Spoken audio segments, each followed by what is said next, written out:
All right, so hello, and thank you for joining us for today's Health Leaders Fellowship webinar. I'm Mara Herman, Health Policy Specialist here at the Ecology Center, and I'll be your moderator for today.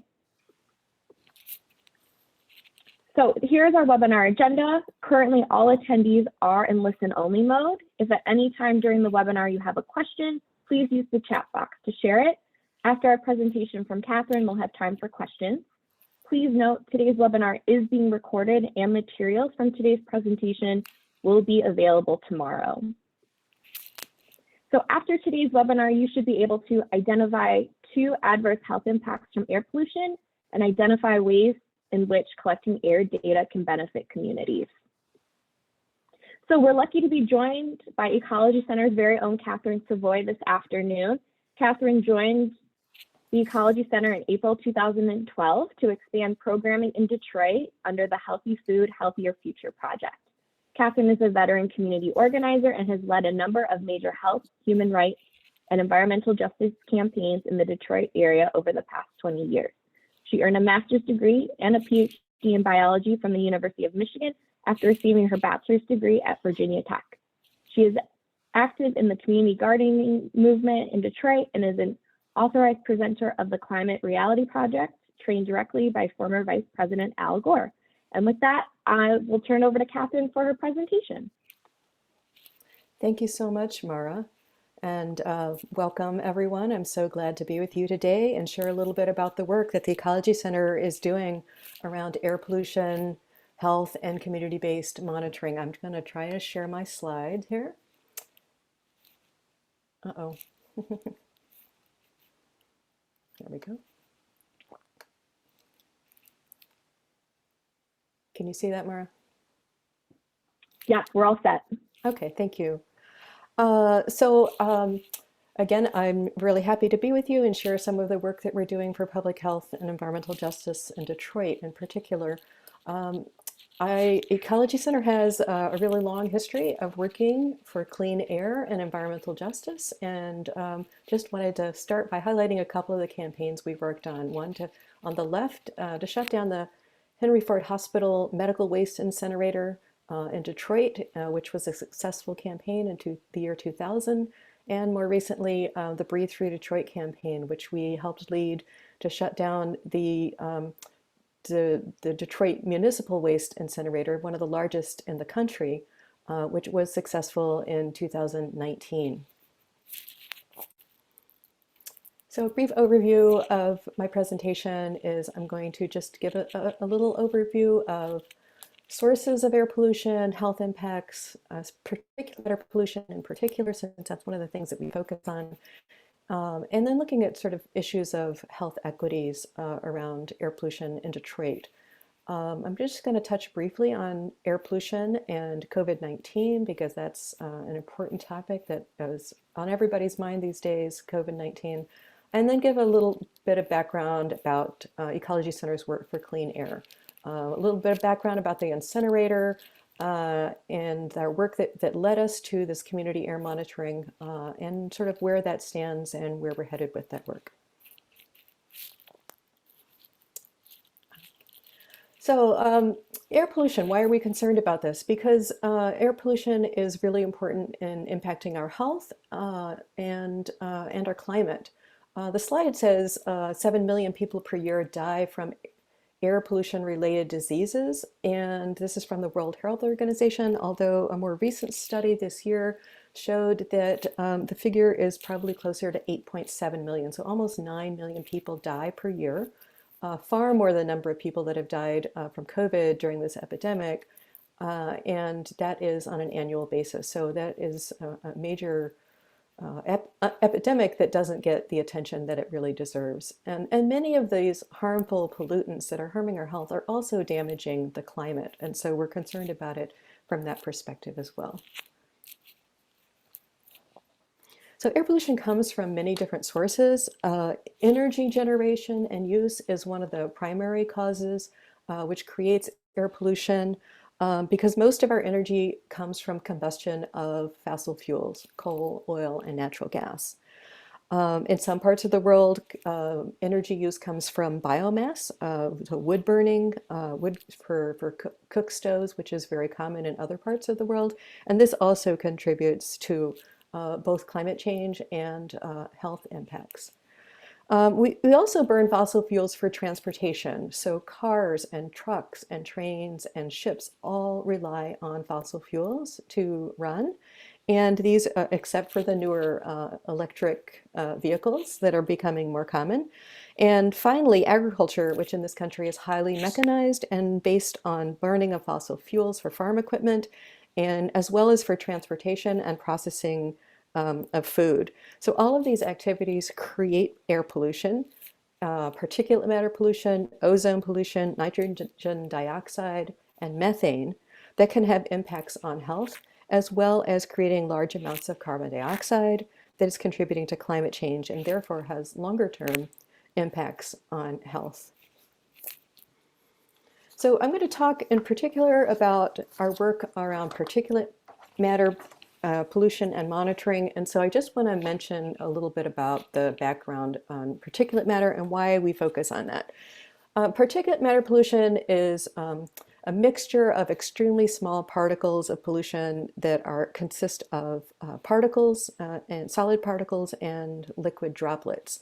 And they can include various materials from acids, organic chemicals, metals, soil, and biological materials such as fungal spores. They're so small, these fine particulate matter particles are so small that they can be inhaled very deeply into our lungs and accumulate. And because they're actually that small, they can pass through the lungs, enter into the bloodstream, and cause damage to multiple organ systems. So when we talk about particulate matter, a lot of times we're talking about what we call PM 2.5 or particulate matter 2.5, which means that the particles are 2.5 microns or less in diameter. And that's about 1/30th of the width of a human hair, just to put it in perspective. And this illustrates that graphically. The gray shaft that you see there represents a human hair, about 50 to 70 microns in diameter. And the blue dots represent the coarser or larger particles of particulate matter, which are called PM10, 10 microns or less. And you can see that there are about 5 of those in the width of a human hair, and about 4 PM 2.5 particles make up 1 PM10. So these are really, really small particles, and they can do a lot of damage when they get into our bodies. My slide is not advancing.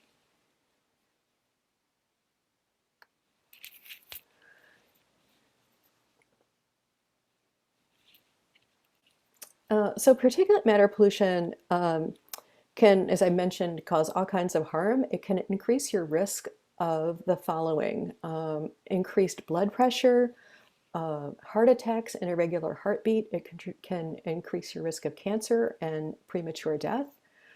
PM 2.5 has been shown in more recent studies. There's increasing evidence that it contributes to brain and memory decline and dementia, high blood sugar and diabetes, and even depression and suicide. So air pollution that is caused by particulate matter and other forms of pollution is not equitably distributed across the population. And who is harmed and how much depends on multiple factors, such as the type of pollutant and the duration of exposure, the proximity to industrial or vehicular sources. Historical factors such as housing and redlining play a role in who is exposed.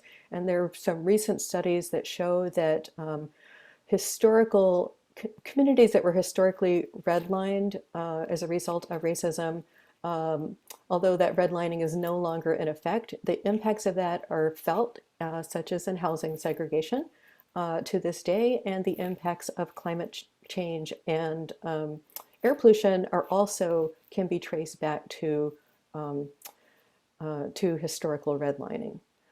In addition, race, class, and access to healthcare system and the experience that people have of racism in the healthcare system can impact how profoundly they are harmed by air pollution. And so these distribution of air pollution and air pollution impacts are inequitable in our society. So I want to just say a few words about that in Detroit, because these inequities are something that we see here where our work is focused. With the Community Action to Promote Healthy Environments, CAFE project, a University of Michigan community-based research partnership that the Ecology Center is part of, the impacts of poor air quality disproportionately fall on poor and minority populations in Detroit. This pattern is true across the country, not just in Detroit, and has been illustrated in many, many studies over the past 3 or 4 decades. In the Detroit area, air pollution from all sources is responsible for an estimated annual 721 premature deaths, and about 80% of those deaths, 571, are due to particulate matter 2.5. So this is a big contributor to premature deaths from air pollution in Detroit. The remainder are attributed to ozone pollution. A study by the Michigan Department of Health and Human Services in Detroit, about Detroit, the current status of asthma burden, called Detroit the asthma epicenter of Michigan. Detroit has the highest rates of asthma hospitalization in the state, and the highest zip codes rank in asthma hospitalization are in Detroit. In the central part of Detroit, the 48201, 48202, 48238 zip codes, and on the east side of Detroit, 48213, 48214, and 48215 have the highest rates in the entire state. So this shows that in a map. You can see the darker zip codes in Detroit, 48238, 48213, and 48214, 215 have the highest asthma hospitalization rates in the city. And when we look at where some of the sources of pollution are, we can see that there are potential causes in those areas. For industrial sources, as well as a lot of freeways that run through those areas. So lower rates of asthma hospitalization tend to occur in the zip codes in southwest and western parts of the city. And even though those are very, highly industrialized area, they don't have the same rates of asthma hospitalization, and that can definitely be due to those factors that we talked before about racially disparate access to healthcare and other services in the community. So I guess I also want to just mention a little bit about the impact of air pollution and COVID.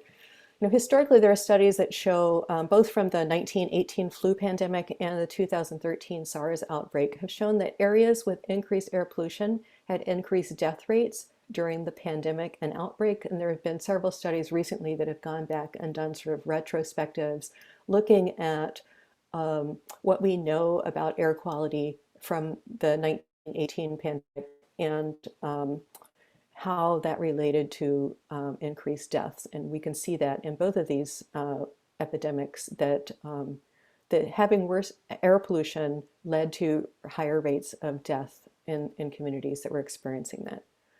And part of that is because chronic exposure to air pollution causes irritation and inflammation of lung tissue, and which can make us increase susceptibility to infectious diseases like COVID-19.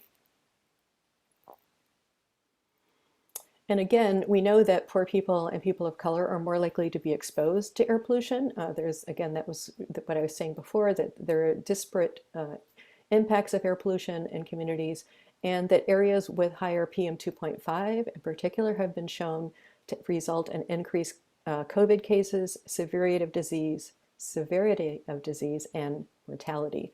That's a study from 2020. And in Michigan, African Americans are 12% of the population, and we're early on in the pandemic when this study was done, 35% of the COVID cases and greater than 40% of the deaths. So again, we see right now in this pandemic that we're living through the impacts potentially of air pollution as one factor in contributing to increased mortality and disease. So I want to talk a bit about the work the Ecology Center has done with around clean air and starting with the Breathe Free Detroit campaign. As I've mentioned, this isn't the first campaign that we had, but it's a recent campaign that really led us to the work that we're doing now. The work around to shut down the Detroit incinerator was something that we decided to do as really important to our work in Detroit because we understand the importance of air pollution and impacting the community, and because in many ways the Detroit incinerator was a classic example of environmental racism. And I'll explain a little bit about why that was, and we felt that it was really important to begin to address this and to play a role in helping to shut down this facility. The Detroit Waste Incinerator had been in existence for 30 years, and Ecology Center joined with others to create a campaign called Breathe Free Detroit. We played a leadership role in this campaign to shut down the incinerator. And I just want to say a little bit about why, again, what was about this incinerator that just made us want to sort of target this as a classic example of environmental racism. Detroit's incinerator was one of the largest in the country, and it burned trash from 10 Michigan counties, from Illinois, Ohio, and Canada. So there was trash coming from many different places. Detroiters paid more to, as a city, Detroit paid $25 per ton to send its waste to the incinerator, 66% more than other cities paid. Even though this pollution was the facility and the pollution from facility were located in the city of Detroit. And pollution from the facility was estimated to result in $2.6 million per year in health costs to the surrounding community. The facility was located in a vulnerable community. 81% of the people within a 1-mile radius of the incinerator are people of color. 60% live below the federal poverty level, 20% unemployment, and there were almost 77,000 children within a 5-mile radius and 13 schools. So this was an extremely vulnerable population in terms of air pollution impacts. And it just felt like a real injustice that the city was paying more for this and then paying with the cost to our health. In addition, much of the trash that was coming, to the majority of the trash that was coming to the incinerator in the city of Detroit was actually coming from Oakland County, which is a suburban community, suburban county directly north of Detroit, that is one of the wealthiest in the country. And Detroit being, it's a sort of whiter, wealthier community, and Detroit being a low-income African-American community, it felt like an extreme example of environmental racism for this community to be sending most of the trash that was coming there being burned in the community and exposing people to harmful pollutants. In addition, this facility was a particularly bad neighbor, a bad actor. It had violated the Clean Air Act over 750 times in a 5-year period. The violations were ongoing and included multiple violations around different pollutants, failure to monitor different pollutants, and exceeding the levels of other pollutants. The level of pollutants level of carbon dioxide emissions being released was an indicator that the facility was not burning properly. It was not efficiently burning trash, and so it was an indicator that other pollutants were likely to be being released as well. So it wasn't just a failure to monitor, it was a failure to actually control pollution. And they were failing to effectively capture particulate matter and pollution in particular, which was a concern.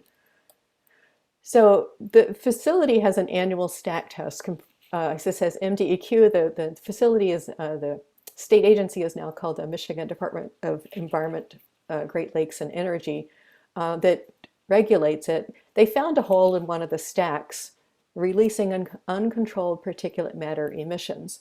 The hole had remained unfixed for a known 65 days, although because the facility is only tested every 12 to 18 months, it could have been almost that long that there was uncontrolled particulate matter pollution being released by the facility.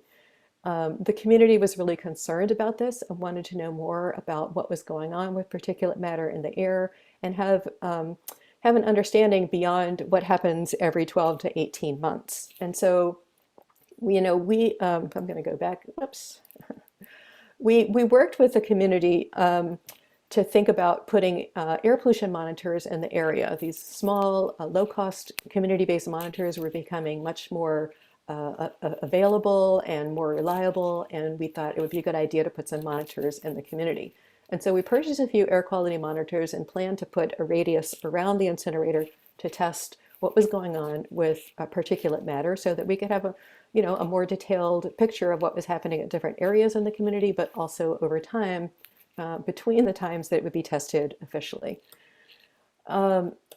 So our surprise was less than a week after we had our first Purple Air monitors, that's the brand Purple Air, we first got them in place, the incinerator announced that it was permanently shutting down. And so we were really excited that we had won our campaign, actually much sooner than we anticipated. And that's really good news for the community. But then we had these monitors and we said, what should we be doing? And we realized that, the incinerator is in many ways one of the prominent and most visible sources of pollution, but it is not necessarily the only one or the worst polluter. And so we started looking around and realizing that there's many other areas where there's actually greater levels of pollution, including the east side of Detroit, near the Fiat Chrysler plant, which is now called Stellantis, and the US Ecology Facility, as well as in Southwest Detroit. And so we expanded this idea of monitoring from a certain facility to look at what's happening more broadly around the city of Detroit. So I just want to say a few words about why low-cost monitors are an important tool for community empowerment. We think that these are important tools to give communities, give us a way to engage with communities around air pollution. Monitors can be placed very easily at residents' homes, in community centers and schools. It's a great tool for just approaching people to begin a conversation about air pollution and increasing community involvement, because when people start to observe what's going on with their air and becoming aware of it, it really raises their awareness and they start asking questions about how can we make changes, how can we improve our air quality, what can we be doing about this facility, how can we be advocating for cleaner air. They're also a great tool for using in schools because they're great sort of STEM science projects for kids to get hands-on experience with reading and interpreting data, learning about what's going on in their neighborhood, and using scientific tools to do that.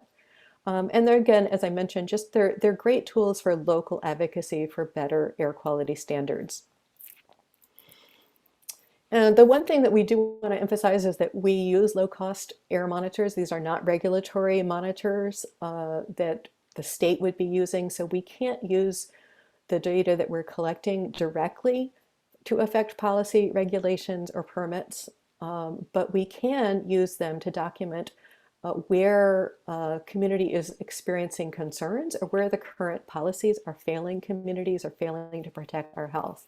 They're great tools for identifying local hotspots because the regulatory monitors are few and far between. They're highly expensive and take a lot of maintenance. And so, those are hundreds of thousands of dollars, if not more, per regulatory monitors, and perhaps even into the millions, some of them.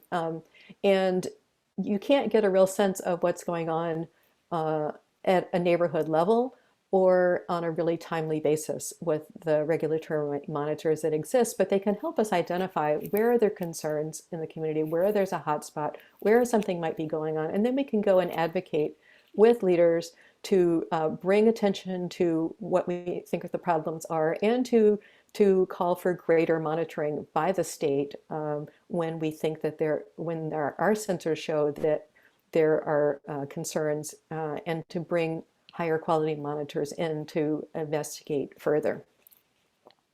So they're great tools, even though they're not directly used for policy and regulation. There are ways in which we can use them to advocate, and I'll talk a little bit about that. So we're using a variety of monitors. We don't use just a single monitor because there's many different types of air pollution. There's different monitors have different kinds of strengths and abilities and test for different kinds of pollution. So we're using purple air monitors, as I mentioned. These are small, I'll show you a picture in a moment, small particulate matter pollution monitors. We have 27 of those in Detroit right now. We have AeroQual monitors that measure particulate matter pollution, PM 2.5, ozone, and nitrogen dioxide. We have one sort of more sophisticated but handheld pollutant monitor that can measure a bunch of different pollutants by, attaching different sensors to it. So you can decide, you can only measure one at a time, but it's mobile, so you can take it to places when there's a smell or a plume to investigate what's going on. And then we have, I think we have more than 12 at this point, maybe 15 or 20 Flow 2 monitors, which are small handheld wearable monitors that measure PM, nitrogen dioxide, and VOCs, volatile organic compounds. So those are really fun. I'll talk about how we're using those in the community because they're handheld and fun, and the kids in particular really enjoy using them. So as I mentioned, we're using purple air monitors. These measure particulate matter. They don't measure other pollutants, but this is the one that we have the most of in the city. They require Wi-Fi and electricity, so we're sort of limited sometimes in where we can put them up.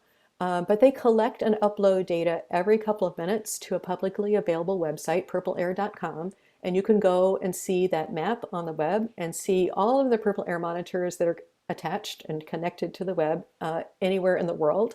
And you can see real-time data about air quality on that website. So they also collect data on air conditions, such as temperature and humidity, and we're thinking about ways to connect the air pollution work to sort of climate change work because we have that kind of additional data. And the Ecology Center connects our website to the Purple Air site so that we can see, people who come to our website can see the data for our monitors there as well. So I'm going to just give you a little picture of what these look like. We've got them in different neighborhoods now. This is one on the roof at the University Preparatory Academy in Detroit, in the area near the incinerator. A lot of these are mounted like this with sort of surface mounts on flat roofs. This is on the east side neighborhood near the Stellantis in the background. You can see the stacks of the Stellantis, formerly Fiat Chrysler Automotive, and we've got a few others in that area as well.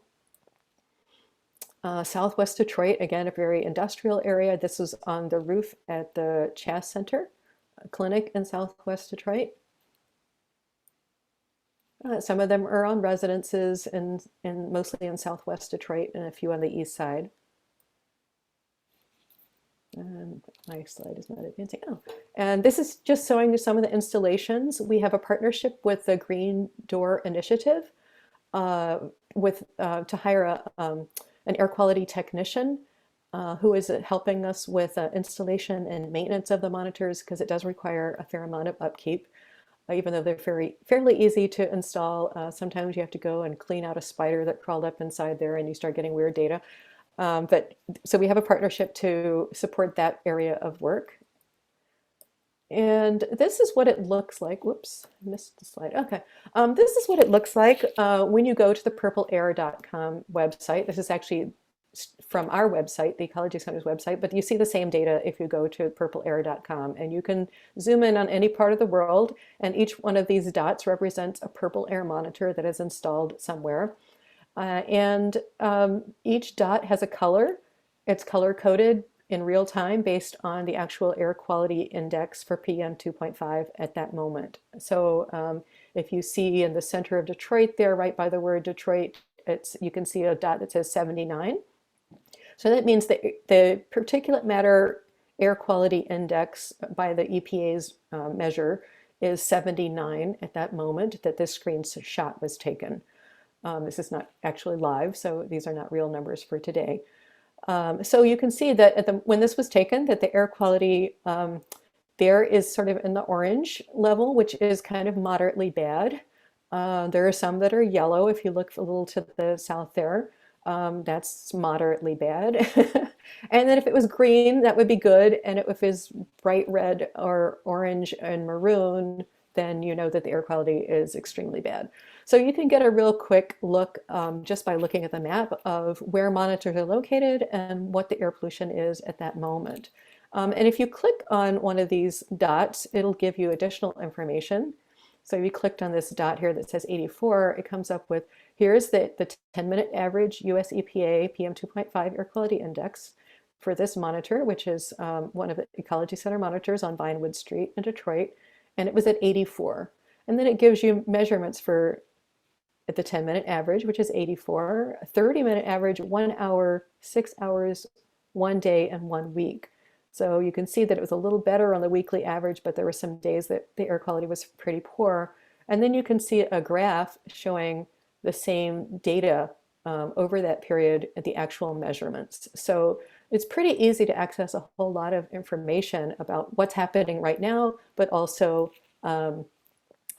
what has happened over the last week. And then the color coding and information here provides a little bit of context for the health impacts. If it's orange here as it is, it means that this is a moderate health concern for people who are unusually sensitive to air pollution, such as people with respiratory illness and asthma. I also just want to show this, which is, again, this is from the purpleair.com, the map on the left. And this was taken last summer when the fires were happening in the West Coast and were very bad through sort of Canada and California. And you can see on this is from a screenshot on the phone, that some of the levels there were exceeding 425, over 400 parts per million, or 400 AQI, air quality index, from the fires that were happening. And you can see throughout the whole part of the eastern part of the United States, a whole range of areas that are in the sort of yellow or moderately bad air quality. And if you compare this map and the purple air to the map on the right, which is the government's Air Now map that's showing fire and smoke, it shows where those fires were actually burning and the plumes of smoke coming from them. So you can see, the source of those, poor air qualities is actually these fires where these plumes of smoke were crossing the entire continental US. So you can get a lot of good information by looking at this purple air maps.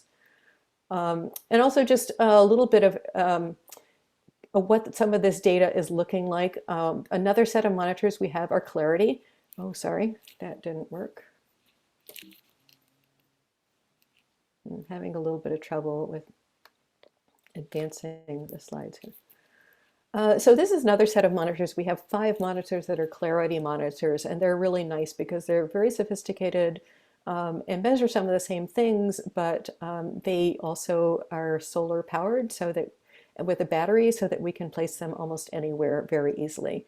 We don't rely on Wi-Fi and electricity. And just kind of the data that we're seeing, this is very initial data. We're just starting to begin to do data analysis on these monitors that we're piloting. And these are 4 monitors, five monitors, 4 of them in Detroit. The middle one is in Allen Park, which is a suburban, more upwind site. And you can see that there are many more days that are good air compared to the sites in Detroit. There are 56 good air days and 12 moderately bad air days. Whereas across all 4 Detroit sites, southwest Detroit to eastern side of Detroit, there are 20, or so, plus or minus a couple. And so we're starting to see that, there are differences that we can see with the kind of data that we're getting. Again, we're just starting to get data, so I don't have a lot of data to show you, but it's just an example of how these monitors are used. Struggling here. So I mentioned the Flow 2, which are wearable monitors, and this is what they look like. They're these small handheld devices that you can link with a mobile app and use your phone's GPS to get real-time readout of air pollution as you walk or bike through a neighborhood. And so if you look, the monitor is on the left, and the readout of a screenshot of what the information you get from this. So this is from my phone when I took a walk through my neighborhood. You can see that at the moment I took the screenshot, the air pollution index was very high, 117 AQI, and that most of that was due to particulate matter 10, which is the sort of larger fraction of particulate matter. And you can see the map that is, as I walked through my neighborhood, the air pollution was mostly good or green. And then there were a couple of moments where I passed through an area where very locally air pollution was very poor and very high particulate matter pollution. So you get this sort of color-coded map. And what we're doing now is using these with the diverse groups of community organizations and youth groups around the city to hand these monitors out, let them walk around their neighborhood, collect data, and we're compiling them into maps that'll give us better insights and to very locally what's happening with air pollution and what people are being exposed to. So we've been doing, during COVID times, doing outdoor trainings with groups about how to use these various monitors and getting them out biking and walking in their community. This is from the Georgia Street Community Collective. They have a purple air monitor stationary in their garden, and they also hosted several of our workshops with community organizations to use the wearable monitors. We've worked with a Hamtramck High School student group, having them also walking data collection in their community as well. We're working with several groups in Southwest Detroit on a truck study.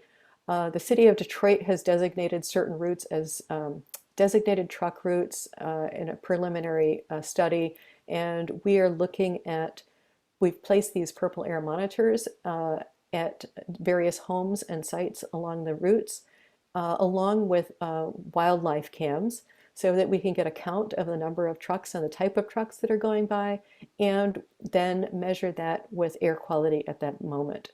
So the city did not do the truck counts and didn't really look at the air quality impacts, and so we're actually trying to do some of the work that should have been done to make the case that some of these routes are actually negatively impacting health of residents along these routes. Another thing that we're doing is just working together with other groups that are using sensors. There's a lot of increased use of sensors across a lot of different kinds of groups at the community level. Government agencies are actually starting to look at these low-cost sensors as ways to get more information, although many of them are kind of resistant to that idea, but they're starting to see that this is the way it's going and everybody's using them. And then academic institutions are also using them in research. So Ecology Center is convening a Detroit Air Quality Center Learning Collaborative, which includes, community government agencies and academic institutions that are using all different kinds of monitors for regulatory purposes, for research purposes, for enforcement, for community engagement, as well as community and school educational purposes.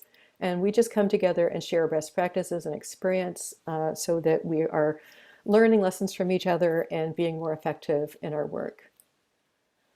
Some of the next steps in this air quality work is we're currently conducting a monitor audit in the city of Detroit and Wayne County. What are the monitors that are out there? Who owns them? Are they regulatory? Are they research? Are they community-based monitors?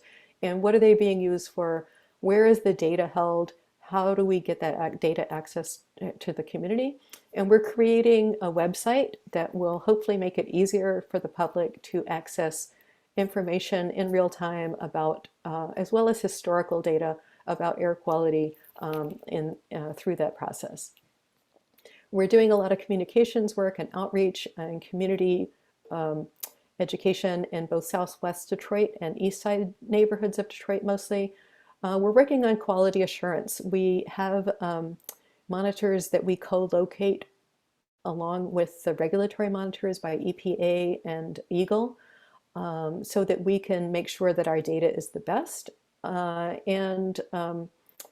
We are collaborating with, as I mentioned, many different partners. And one of the things that we're hoping, we're looking for currently to receive a grant to do sort of longer term planning with partners so that we can align this work so that we have a functioning air network in Detroit that everyone has access to and that is well maintained and can be sustained over time. And to develop a communication strategy to help people understand how they can use this and be advocates with the monitoring and the data that we're collecting, and to collaborate together around how we change policy locally, nationally, at the state level, to be more effective, to have better air quality protections. And then we're looking at creating a community toolkit to share what we've learned and some of the tools that we've created and scaling that up at a regional level in the Great Lakes region in particular. So I want to end by just sharing this photo. I took this early on in the pandemic. This is a pedestrian walkway overlooking the freeway right by the Ambassador Bridge to Canada. This is my neighborhood, walking distance from my home, and this is the intersection where I-75, I-96, and the Lodge Freeway all come together right at the bridge. And to me, this was just a powerful image because usually this is just jammed with cars and trucks going internationally across the border, people going to work, people, passing through Detroit. It's just, you could never imagine taking a picture that didn't have a vehicle in it on a middle of a Sunday afternoon even, which is when this was taken. And to me, this was just, powerful in the way of thinking that, this was happening because COVID was a threat to us. And early on in the pandemic, there was a lockdown, and we made this decision to protect public health that people would stay home. And that had the impact of reducing the number of cars on the road and reducing measurably the amount of pollution in the air. And I'm not suggesting that we all stay home, but to me, it was an illustration that, we are living in a pandemic of air pollution. Almost 9 million people die annually from air pollution. It's an invisible pandemic that is not really seen and is not really on the radar for most people. And yet it's a greater impact than COVID itself. And so I think it's just, as we think about our work, we need to find a way to make those deaths and all the damage short of death that is done by air pollution, to make that visible and to begin to bring about change. So our work is cut out for us to achieve that right of everyone to breathe clean, safe, and healthy air, regardless of race, regardless of what community they live in, whatever zip code they live in, regardless of their access to healthcare. Everyone has that right. And at the Ecology Center, we see our work for air pollution and low-cost monitors as ways to empower communities to learn about air pollution and its impacts on health, and to become advocates and engage in the work for protecting public health, for fighting for clean air, and for environmental justice. And so with that, I will conclude my presentation, and glad to answer any questions. Great. Thank you so much for that, Kathryn. And just a quick reminder to folks, if you do have questions, to please chat them out. But Kathryn, just to get us started, because primarily the audience today and participants in this webinar are health professionals, what could you say are a couple ways in which they could get involved in air monitoring work or just air quality work in general? Okay, great question. Because I think that it's really important for health providers to engage in this work. I think that many times health providers don't understand the power of their voice. And I'm glad that you're here as health leaders fellows. You probably are the ones who do understand this and want to learn more and engage. But I think that it's so important for people who are seeing the health impacts of air pollution and other forms of environmental harm to become advocates for change, because it's really important to treat people and to take care of people and to be the public health advocates and practitioners that we are, but it's also important that we engage as advocates. And so I think finding ways to engage is not that hard. There are many organizations like the Ecology Center. There are organizations like the Detroit Asthma Collaborative. There is the, sorry, I'm blanking out on the name now, but there are a whole bunch of organizations that are fighting for clean air, the American Lung Association. And to sort of take it outside of the day-to-day practice and look at the bigger picture and think about how we become advocates. So, there's My Air, My Health is another organization that is working here in Michigan around clean air issues. So I think it's really important to think about ways that you can become advocates. In terms of monitors, many of the monitors that we have are based at community health centers. And many times when we talk to health practitioners of some sort, or public health professionals, they want to know how they can get, a monitor. So, just thinking about ways that you can engage. I really want to encourage that. Yeah. Great, thanks for that. And so just in the chat, some folks are sharing some different things. One person mentioned that they would love to be able to hear updates on the website. Is there a way in which that people can be, added to a list, or a best place to start if they want to be able to get the updates regarding the air monitors and also the new website that you mentioned? Sure. In fact, as I said, we're in the development phases of the website, and we have started sharing it in a very, very preliminary form with some of our networks to get feedback. We're working with Wayne State University in that project.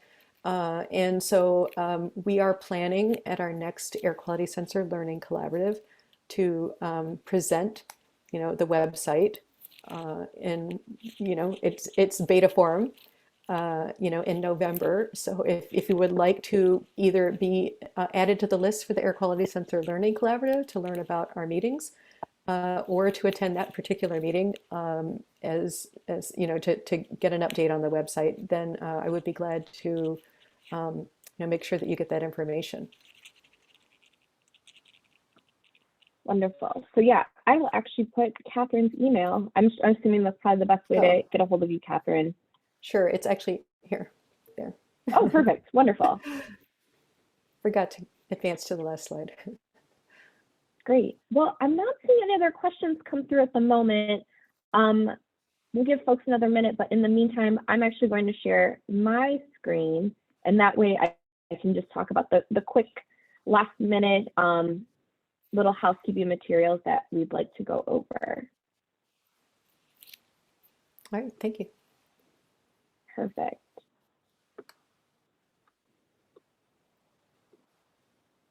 So really quickly, thanks again, Kathryn, so much for taking the time to present. As a reminder for all of you attendees, the webinar materials will be made available tomorrow. One of the things that we do want to share is that we do have an evaluation. It is required for all current Health Leaders Fellows, but we would also strongly encourage all other participants to complete the survey as well, just because your feedback is super helpful in planning future meetings. So I just chatted that out to everyone. And then lastly, we wanted to invite you all to attend our 50th anniversary celebration that's taking place next week on October 28th from 6 o'clock to 7 o'clock p.m. Due to COVID, this event will be held virtually this year. So we have a great lineup, and it should be a fun evening. We have entertainment, including music, a film premiere of a new short film, guest speakers, including Congresswoman Tlaib, EJ leader Dr. Michael Dorsey, and poetry by renowned Detroit poet Jessica Karen Moore. So you can learn more about the event and register using the link that I am putting in the chat box now.